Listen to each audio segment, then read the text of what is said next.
marché parisien accélère sa hausse à la mi-séance. L'indice CAC 40 reprend 1,6%. Les investisseurs attendent désormais la réunion de la Réserve fédérale américaine demain soir. Au top des hausses à la mi-séance, les valeurs cycliques qui profitent du rebond du marché.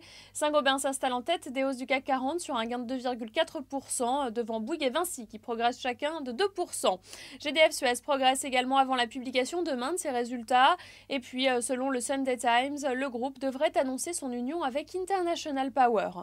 Bonne tenue également du titre Bourbon, le spécialiste du support maritime a publié ce matin un chiffre d'affaires en hausse de 11% pour son deuxième trimestre. Les analystes apprécient également la reprise qui s'amorce au troisième trimestre. Peu de baisses significatives sur le CAC 40 à la mi-séance, à l'exception de Michelin qui cède 0,4%.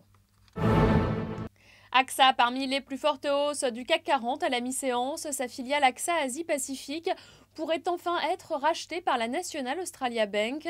La direction australienne de la concurrence a en effet annoncé ce matin l'ouverture de nouvelles consultations publiques. Pour rappel, la première proposition de rachat par la banque australienne avait été rejetée en raison de risques de distorsion de la concurrence. Le projet initial d'acquisition représentait plus de 9 milliards d'euros pour les actifs australiens et néo-zélandais d'AXA Asie-Pacifique, l'assureur français conservant les autres opérations asiatiques de sa filiale. Voilà, c'est la fin de ce flash. On se retrouve à 18h pour faire le point à la clôture.